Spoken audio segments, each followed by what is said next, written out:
He didn't even look at me when he said it. He just smiled and told the room, "Everything Dad left is mine." And everyone waited for me to speak. I didn't. The silence felt heavier than shouting ever could. Only later did I realize that moment was the end of one life and the beginning of another.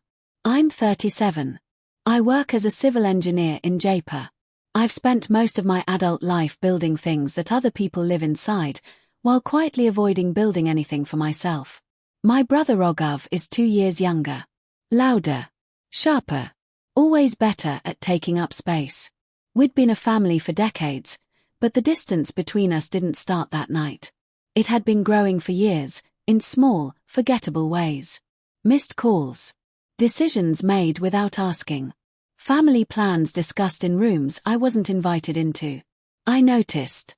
I just kept telling myself it wasn't intentional. That meeting was supposed to be about closure. Dad had been gone 8 months. The house still smelled like his aftershave.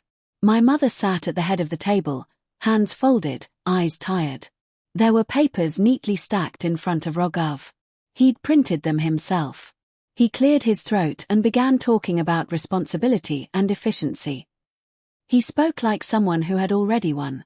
Then he said it, calmly, almost kindly. "I've decided it's best if I take control of everything. The properties. The accounts. The land. You wouldn't want the burden anyway." He finally looked at me then. Just long enough to see if I'd flinch. My mother didn't protest. An uncle nodded.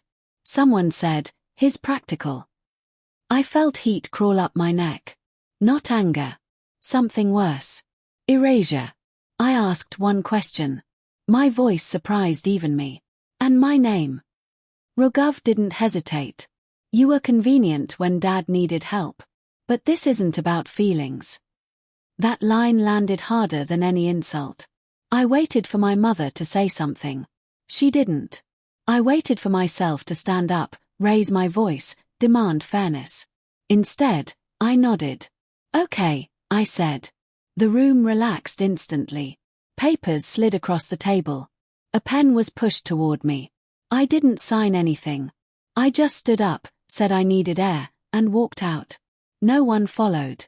That night, I sat alone in my car and shook until my hands cramped. I replayed the moment again and again, searching for the part where I should have fought harder. Where I should have said the perfect sentence that changed everything. But there wasn't one. The days that followed were worse. Relatives stopped calling. Messages went unanswered. I heard through others that Raghav was handling things now. That I was doing my own thing. It was amazing how quickly a story could rewrite itself. I tried once to talk to him. I went to his office, waited outside like a stranger. When he finally came out, he didn't invite me in. "Why didn't you fight?" he asked, almost curious. I didn't know how to explain that I had nothing left to defend in that room. That begging would have finished the job he started. He shrugged. "Don't take it personally. This was always business." That's when it hit me. To him, I wasn't a brother. I was a placeholder. I went home and collapsed on the floor of my apartment. Not dramatically. Just quietly. I stared at the ceiling until morning, realizing how much of my identity had been wrapped around being the reasonable one. The patient one. The one who didn't make trouble. Silence had been my role long before that night. The turning point didn't come with a plan or a revelation. It came with exhaustion. I stopped waiting for fairness. I stopped checking my phone. I stopped rehearsing arguments no one would hear. I started living smaller, but truer. I took a transfer to a different city. I rented a place near a construction site and walked to work every morning. I focused on my projects. On my health. On sleeping without that constant pressure in my chest. Months passed. Then one evening, my mother called. Her voice was strained. "Raghav is struggling," she said. "There are debts. He made promises he can't keep." I listened. I didn't interrupt. She waited for me to offer something. Advice. Help. Rescue. "I hope it works out," I said, and meant it. That was the moment I understood the power of the silence I'd chosen. Not as punishment. As protection. I saw my brother once more, a year later, at a distant cousin's wedding. He looked older. Tired. He nodded at me across the room. I nodded back. No speeches. No apologies.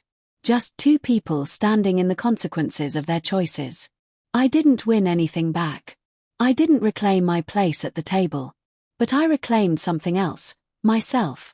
The part of me that no longer needed approval from people who only valued me when I was useful. Here's what I learned. Not every betrayal deserves a response. Not every injustice needs your voice. Sometimes the most powerful thing you can do is refuse to participate in your own humiliation. Silence isn't weakness when it's chosen. It's boundaries. It's self-respect. And sometimes, it's how you walk away with your dignity intact, while others spend years explaining there's a way.